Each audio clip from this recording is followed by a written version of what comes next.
दोस्तों, आपको गोपाल आजू का नमन। लक्ष्मी जी की कृपा पाने के लिए सब जानते हैं कि कितने पापड़ बेलने पड़ते हैं, कितने पापड़ बेलने पड़ते हैं, और जिसमें प्रसन्न हो जाती हैं तो कैसे प्रसन्न हो जाती हैं, और जहां पे रुष्ट हो गई तो आप देखिए कि राजा को रंग कैसे बना देती हैं। दुनिया भर के उदाहरण सामने आते हैं। और ये तो निश्चित है कि कहीं भी बौद्धिकता का, कहीं भी आदमी के इंटेलेक्ट का, क्वालिफिकेशन का, उसके पोटेंशियल का, उसकी एनर्जी का, उसकी पर्सनालिटी का, उसकी योग्यता का कहीं लेना देना नहीं है। कैसे कैसे लोग देखिए धनपति बने हुए हैं, और कैसे कैसे योग्य व्यक्ति, कैसे कैसे बौद्धिक व्यक्ति कहाँ हैं, तरस रहे हैं लक्ष्मी के लिए। सैकड़ों सैकड़ों उदाहरण, सैकड़ों एग्जाम्पल। तो वो उससे उद्देश्य नहीं है। उद्देश्य है कि लक्ष्मी की साधना कर रहे हैं व्यक्ति, हर व्यक्ति, चाहे वो लक्ष्मी को मानने वाला है या नहीं मानने वाला है। मैंने क्योंकि ऐसे ऐसे लोग देखे जो कट्टर आर्य समाजी, और जो बिल्कुल जो कहते हैं कि हम मानते ही नहीं इन सब चीजों को, वो भी लक्ष्मी जी की साधनाओं के लिए गिड़गिड़ाते देखे मैंने कि बस वो दंडवत कर रहे हैं, प्रणाम कर रहे हैं, घंटे घड़ियाल धूप दीप पता नहीं क्या क्या पूजा पाठ कर रहे हैं। ठीक है, कर रहे हैं, अच्छा कर रहे हैं, बुरा कर रहे हैं, मेरा उसमें कोई उद्देश्य नहीं है। दोस्तों, एक वो चीज बता रहा हूं मैं आज आपको लक्ष्मी जी की कृपा पाने के लिए, जो संभवतः कम लोगों को पता हो। देखिए, हम सबको पता है ये कि लक्ष्मी जी के लिए लक्ष्मी गणेश की पूजा, लक्ष्मी विष्णु भगवान की पूजा, बस इतना। और ये सब जानते हैं कि जब दीपावली आती है तो एक दिन जो लक्ष्मी का दिन होता है, महानिशा काल होता है, जिसमें लक्ष्मी जी की साधनाएं करी जाती हैं। और लोग जो तंत्र क्षेत्र से जुड़े हुए हैं पूरे वर्ष प्रतीक्षा करते हैं इस क्षण की कि ये घड़ी आए और इसमें तांत्रिक साधनाएं करी जाएं। उनमें से किसके निमित्त कौन सी साधना कर रहा है वो तो एक अलग चीज है, मगर जो लक्ष्मी से संबंधित साधना है उस विषय में मैं जिक्र कर रहा हूं। और ये देखिए, ये मैंने जो सबसे अच्छा मुझे जो ऑथेंटिक ग्रंथ जो मुझे मिला, ये जो आपका रुद्रायमल तंत्र, ये एक शाश्वत ग्रंथ है अपने में, ऑथेंटिक ग्रंथ हम इसको मानेंगे, प्रामाणिक ग्रंथ हम इसको मानेंगे। ये जो इसके जो रचा गया है, ये जो शिव के परम सेवक नंदिकेश्वर महाराज और भगवान दत्तात्रेय के बीच के जो संवाद हुए, उनकी जो रूपरेखा बन के आई, दत्तात्रेय महाराज जी ने इसको कालांतर में फिर इसको प्रचारित किया, इसको प्रसारित किया, और ये रुद्रायमल तंत्र के नाम से फेमस हुआ। ये इसके तरह तरह के रूप, तरह तरह के इसके वर्णन मिलते हैं। इनमें जो एक वर्णन मिलता है लक्ष्मी जी की साधनाओं का, भैरव जी को लेके अचंभा करेंगे लोग बाग कि लक्ष्मी जी की साधनाओं में भैरव जी का क्या काम। बस यहीं पे हम लोग शायद कमी करते हैं कि हम लोगों को ज्ञान नहीं है।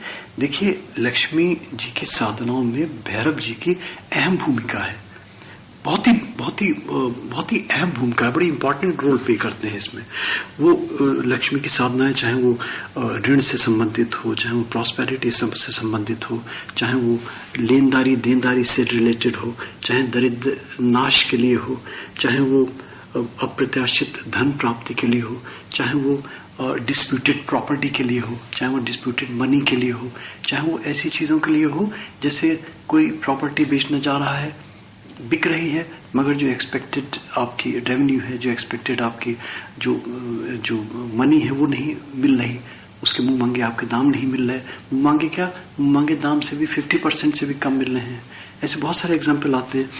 तो जहाँ पे आपके एक्सपेंसेस में, जहाँ पे आपके इनकमिंग में सामंजस्य नहीं है, तारतम्य नहीं है, इक्विलिब्रियम नहीं है, तो वहाँ पे इनमें सामंजस्य बिठाने के लिए, इनमें हार्मोनी बनाने के लिए, यानी कि जनरल रूप में माने कि जहाँ पे कैसी भी आर्थिक संकट हो, कैसा भी XYZ, और जहाँ पे प्रॉस्पेरिटी चलिए, जहाँ पे मॉनेटरी बेनिफिट्स चाहिए, किसी भी रूप में मॉनेटरी बेनिफिट्स, जहाँ पे हानि 1% भी नहीं उठाना चाहते, लाभ ही लाभ की जहाँ पे आकांक्षा है, लाभ ही लाभ की जहाँ पे दरकार है, लाभ ही लाभ की जहाँ पे डिमांड है, वहाँ पे ये साधना बहुत ही फलदायी सिद्ध होती है। और इसका वर्णन बड़े अच्छे से दिया हुआ है और उस वर्णन में जिक्र किया गया है भैरव का। देखिए, जो भैरव के जो रूप हैं, जो भैरव के जो हमें अलग अलग रूपों में जो मिलते हैं, 52 भैरवों का नाम आता है, ये जानते होंगे जो तंत्र क्षेत्र से जुड़े हुए हैं। मगर जो हमें सामान्यतः जो मंदिर मिलते हैं, जो हमें दिखाई देते हैं, जो जगह जगह, गाँव में तो बहुत चर्चित है, देखिए गाँव में तो बहुत प्रचलित है ये भैरव जी की पूजा। ये हमें साधारणतः 8 अष्ट भैरव नाम से कहलाए जाते हैं। ये इनमें काल भैरव हैं, इनमें उग्र भैरव हैं, उनमें बटक भैरव हैं, उनमें रुद्र भैरव हैं, वीर भैरव हैं। तो ये 8 नामों में, और इनमें एक नाम जो है वो स्वर्णाकर्षण भैरव, लक्ष्मी की साधनाओं के लिए सुपर, बिल्कुल नंबर 1, फन्ने खान जिसको बोलते हैं। इससे बढ़िया कुछ नहीं कहते हैं। जो मैं नहीं कह रहा हूँ, तंत्र शास्त्र का जो शाश्वत ग्रंथ है, तंत्र शास्त्र का जो ऑथेंटिक ग्रंथ है, रुद्रायमल तंत्र, जिसको भगवान दत्तात्रेय के श्रेय से प्राप्त हुआ, जो ये चलन में जो आया, वो कह रहा है। अब देखिए, माने ना माने तो फिर अब अलग बात है। मैं कभी भी किसी को कटाक्ष नहीं करता, किसी को क्रिटिसाइज नहीं करता। एक शब्द जरूर कहता हूँ, गोपाला जो कहता है कि जो माने भैया उसको मानने का फल मिले, और जो ना माने उसको ना मानने का फल मिले। मैं तो भैया मानता हूँ, मेरे जो अपने फ्रेंड्स हैं, जो मेरे अपने लोग हैं, जो मेरे अपने वैल्यूएशन हैं, वो मानते हैं, उनको मानने का फल मिले। इसमें क्या है? जो ठीक है, जो नहीं मान रहा उसको नहीं मानने का फल मिले। तो स्वर्णाकर्षण भैरव साधना का बड़ा लंबा चौड़ा विधान है। देखिए, उसमें फिर 2 चीजें हो जाती हैं, बिल्कुल। एक तो तांत्रोक्त है वो, फिर उसमें गौलाचारी पूजाएं हैं, उसमें वामाचारी पूजाएं हैं, उसमें फिर वो पंचमकार वाली पूजाएं हैं, बिल्कुल फिर तांत्रोक्त है, बिल्कुल। और जो वो संभव नहीं है गृहस्थ के लिए, संभव नहीं है आम आदमियों के लिए, संभव नहीं है लेमैन के लिए, क्योंकि उनमें फिर उनके स्तोत्र हैं, उनके मंत्र हैं, उनकी फिर हवन सामग्री है, फिर दुनिया भर के खटराग, लंबा छोड़ा विधान। फिर उनके डेज हैं, 41 डेज की उनकी पूजा है, 41 दिन तक बंधन है, फिर दुनिया भर के उनके वो उसमें नहीं जा पाएंगे। मगर ये देखिए दोस्तों, दिवाली आ रही है, कहने का उद्देश्य असली ये है, दीपावली में इस बार बटोर लें लक्ष्मी को, ये साधना कर लें, और आप देखें कि माँ लक्ष्मी की कितनी जल्दी कैसी कृपा मिलती है आपको। मगर फिर बार बार दोस्तों वही बात कि अपना पुरुषार्थ, अपना भाग्य, अपना प्रारब्ध सब जब क्लब हो जाती हैं चीजें, तो फिर रिजल्ट्स मिलने लगते हैं। इनमें कुछ चीजें देखिए जो जरूरी हैं स्वर्णाकर्षण भैरव साधना के लिए। एक तो सबसे पहले अगर अच्छे से करना है तो किसी कुएं का तलाश करना पड़ेगा। कुआं हालांकि नहीं होते आजकल, तो ट्यूबवेल देख लें जहाँ पे पानी का सोर्स आ रहा हो, वहाँ की मिट्टी लेके जैसे भी अपनी कल्पना से जैसी भी मूर्ति एक रूप दे सकते हैं भैरव जी को, स्वर्णाकर्षण भैरव जी को वो रूप दे दें। ये धनतेरस से पहले बना लें, क्योंकि धनतेरस से लेके दीपावली तक ये 3 दिन की पूजा करनी है। सुखा लें उसको, और सुखाने के बाद में जो पूजा का समय चुने, वो सबसे अच्छा समय जो होता है लक्ष्मी जी को आकर्षित करने का, वो जिसमें जो संध्या काल होती है, जिसमें सूरज छिपने लगता है, उससे लेके और रात में 9 बजे 9:30 बजे तक बेस्ट पीरियड है ये वाला।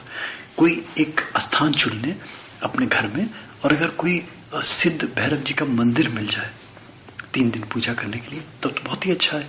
और अगर नहीं है तो अपने घर में एक स्थान, उस स्थान को शुद्ध कर लें, पवित्र कर लें, गोबर से लेपन कर लें, गंगा जल से शुद्ध कर लें, गोमूत्र से शोधन कर लें, आसन बिछा लें लाल रंग का, 3 दिन लाल रंग के कपड़े पहने, संकल्प ले लें कि ब्रह्मचर्य का पालन करेंगे, सात्विक भोजन लेंगे। ये थोड़े से बंधन है, जितना सात्विक प्रकृति शारीरिक रूप से मानसिक रूप से रखेंगे उतना आपको अच्छा लगेगा, उतना शरीर हल्का रहेगा आपका। गरिष्ठ खाना लेंगे तो शरीर में फिर आलस आएगा आपका। कुछ इसमें हवन सामग्री जमा करी जाती है। ये हवन सामग्री में फिर जैसे कह रहा हूँ कठिन है, कुछ ऐसी चीजें हैं जिनका शायद लोगों ने नाम भी नहीं सुना हो। अगर मान लीजिए ये उपलब्ध नहीं होती हैं, तो फिर क्या है कि मानसिक रूप से कल्पना कीजिए, मानसिक रूप से समर्पण कीजिए प्रभु को, मानसिक रूप से वो प्रिपेयर कीजिए जो हवन सामग्री बननी है। ये हवन सामग्री की जो सामग्री है इसमें काले तिल हैं, इसमें काली मिर्च है, इसमें गोघृत है, इसमें शुद्ध लोबान है, इसमें भूत केशी की जड़ है। ये रेयर है, नहीं मिलेगी, शायद मिल जाए, तलाशें पंसारियों के यहाँ। इसमें काली हल्दी है। काली हल्दी आपको पता है कि ये भी फैब्रिकेटेड है। ये जो ऑर्डिनरी हल्दी होती है ना, इसको काले रंग में रंग लेते हैं, ये केमिकली प्रोसेस करके काला कर लेते हैं इसको, और फिर बहुत कॉस्टली रेट पे बेचते हैं इसको। श्वेतार की जड़, श्वेतार जो सफेद आँख होता है, इसकी लकड़ी ले लेते हैं। ये सामग्री आप जमा कर लें, इसमें से जितनी भी चीजें उपलब्ध हो सकती हैं, और नहीं होती है तो फिर वही मानसिक, ये आपकी हवन सामग्री हो गई। संविधाओं के लिए आम की लकड़ी सबसे अच्छी होती है, वो जला लें। वो नहीं है तो गाय के गोबर का कंडा। 3 दिन कंटिन्यूअसली एक स्पेसिफिक पीरियड में ये पूजा करनी है, मंत्र जाप करना है। 11 गोमती चक्र लेने हैं, इसलिए अवेलेबल हैं, बहुत ही सस्ते दाम पे मिल जाते हैं, खूब मिलते हैं, बहुतायत मिलते हैं, मगर देख लें खंडित नहीं हो और शुद्ध हो। ये थोड़ा सा दृष्टि होगी, आपको विश्वास पात्र किसी से लें, ये आपको मिल जाएंगे। इसलिए किनके 11 गोमती चक्र, इनको गंगा जल से पहले शुद्ध कर लें, और फिर इसमें सिंदूर का और गोघृत का लेपन करें। ये जो स्वर्णाकर्षण भैरव जी हैं, इनका सिंदूर परम प्रिय है, हनुमान जी की तरह। जैसे हनुमान जी को प्रिय है ना, हनुमान जी का रूप भी कहा गया है इनको, तो उनको भी सिंदूर प्रिय है, और भैरव जी को भी सिंदूर प्रिय है, परम प्रिय है। और जो रुद्रायमल तंत्र में आता है, गोमती चक्र बहुत प्रिय है भैरव जी को, इसलिए 2 चीजों का मैंने प्रयोग बताया। 11 गोमती चक्र ले लें, इन पे लेपन करके इनको स्थापित कर लें। अगर तांबे का पात्र है तो बहुत अच्छा है, और अगर तांबे का पात्र नहीं है तो रेशम का लाल रंग का कपड़ा ले लें, उसमें रख लें इनको। और मैं मंत्र बोल रहा हूं, इस मंत्र की 11 माला जाप करनी है, और अंतिम माला जब 11वीं माला जपेंगे तो 11वीं माला से हर मन के साथ 108 आहुति देनी है। ये जो सामग्री बताई, इस सामग्री को मिला के इसकी अग्नि प्रज्वलित करके इसमें होम करना है। माला के लिए जो रुद्रायमल तंत्र में जिक्र आता है, वो जो रुद्राक्ष के छोटे बीट्स मनको वाली माला होती है वो मिल जाए, और या हरिद्रा की माला मिल जाए। और फिर नहीं मिलती तो फिर वो मनसा माला, जो अपने मन को आपको भाए, और मन से जो प्रभु से, देव से क्षमा याचना सहित जो भी सुविधा हो आपको। नहीं तो कर माला ले लें, जो भी लें। 11 माला के यानी कि 108 × 11 टाइम्स कैसे पूरे करेंगे, अंतिम में फिर हवन करें इसके। आप 3 दिन कंटिन्यूअसली ये चीज आप करेंगे। 3rd डे दीपावली की जो पूजा है, उस पूजा में अब इसको स्थापित कर दीजिए आप, पोटली सहित ये रख लीजिए आप। और दीपावली से नेक्स्ट डे यम द्वितीया आती है। यम द्वितीया में ये पोटली अपना जो भी आपका प्रतिष्ठान है, आपका भवन है, आपकी दुकान है, आपका क्लिनिक है, आपका कॉम्प्लेक्स है, जो भी कुछ है, वहां का जो आपका मुख्य द्वार है, वहां कहीं किसी ओट में टांग दें, और वो ओट ऐसी हो कि किसी को दिखाई ना दे आते जाते। और ये प्रयोग पूरे का पूरा, मैं बार बार कहता हूं कि गुप्त रखें, किसी को बताएं नहीं, और इसको टांग के बस भूल जाएं, ये रख के कहीं कोने में ओट में भूल जाएं। इसका करना कुछ नहीं है दोस्तों। ये प्रॉस्पेरिटी के लिए, दुकान की बरकत के लिए बहुत ही अच्छा सिद्ध होगा। और एक सरल सा, अगर मान लीजिए ये नहीं कर पाते हैं तो उससे सरल, और अगर दोनों करते हैं तो फिर उसके लिए अलग और इसके लिए अलग 2 प्रक्रिया, यानी कि 2 सिटिंग करनी पड़ेगी आपको। 2 गोमती चक्र ले लें और उनको वही शुद्ध कर लें, शोधन कर लें उनका गंगा जल से, गोमूत्र से, और इसमें सिंदूर का और गोघृत का लेपन करें। और इन गोमती चक्रों को किसी मेटल की डिब्बी में, जिसमें सक्षम हो, अगर चांदी की डिब्बी छोटी सी ले सकते हैं वो ले लें। और जैसे धनतेरस को लोग बर्तन लेते हैं ना, तो इस बार ये मेटल की डिब्बी ले लीजिए आप। लोहा नहीं होना चाहिए, अगर अष्ट धातु की मिल जाती है तो वो ले लें, जो भी मेटल की आपको डिब्बी मिल जाए सुविधा से, उसमें रख लीजिए। और सेम यही प्रक्रिया, मंत्र का जाप करके, हवन करके, और ये जो डिब्बी है ये डिब्बी आप कहीं ऐसे स्थान पे रख दें किसी की दृष्टि ना पड़े इस पे। अपना इंपॉर्टेंट डॉक्यूमेंट्स जहाँ हैं, आपके अपने वैल्यूबल्स हैं, आपकी पर्सनल एल्मर है कोई, और ये डिब्बी भी किसी की दृष्टि नहीं पड़े। 3 दिन जहाँ आप पूजा करें उसमें आपके परिजन भी नहीं देखें। दोस्तों मैं ये कहता हूँ कि मैं खाना खा रहा हूँ तो मेरा पेट भरेगा, और ये चीज़ें गुप्त हैं, बिल्कुल किसी को बताई नहीं जाती। अगर बताएंगे तो फिर इसका फल खत्म हो जाएगा निश्चित रूप से। ये मैं नहीं कह रहा हूँ, ये जो शास्त्रोक्त हैं, जो शास्त्रों में वर्णन दिया हुआ है उसकी मैं बात कह रहा हूँ। दोस्तों मैं मंत्र धीरे धीरे बोल देता हूँ, ये अगर मैं इसको फुटर में भी दे देता हूँ इसीलिए ताकि सुविधा रहे लोगों को, और इसको आप जाप करें और देखिए कितना अच्छा आपको लगता है। इस बार दोस्तों दिवाली में बटोर लें, लक्ष्मी को आमंत्रित करें, उनको निमंत्रण दें, और अपने जितने भी क्रम उपक्रम हो सकते हैं इस दिवाली को खाली नहीं जाने दें। दोस्तों करें, देखिए मैं मंत्र बोल देता हूँ, ये बड़ा सरल सा मंत्र है, ये जाप करना। और दिशा आसन, लाल कपड़े कहते हैं कि लाल कपड़ों में का आसन हो, लाल ही कपड़े 3 दिन पहने, पूरब दिशा की ओर फेस कर लें, वो सब छोटी छोटी सी चीजें हैं, बताने की बार बार जरूरत नहीं है। मंत्र मैं बोल देता हूँ, ओम श्रीं ह्रीं क्लीं ओम नमो भगवते स्वर्णाकर्षण भैरवाय हिरण्यम दापय दापय श्रीं ह्रीं क्लीं स्वाहा। मैं फिर बोल देता हूँ एक बार, ओम श्रीं ह्रीं क्लीं ओम नमो भगवते स्वर्णाकर्षण भैरवाय हिरण्यम दापय दापय श्रीं ह्रीं क्लीं स्वाहा। बस मात्र ये 2 छोटे छोटे से प्रयोग, और दीपावली में इनका एटॉमिक इफेक्ट होगा। दोस्तों करें इसको आप। और दोस्तों फिर मेरी रिक्वेस्ट की, अगर अच्छा लगता है मेरा ये तो YouTube में प्लीज सब्सक्राइब करें दोस्तों, इसको लाइक करें, फ्रेंड्स में वायरल करें, ताकि अधिक से अधिक लोगों का भला हो और लोगों को पता चले स्वर्णाकर्षण भैरव का ये पावरफुल उपाय, उनका इफेक्ट लगे, और हमारी जो तांत्रिक साधनाएं हैं वो लगे कि फेक नहीं थी।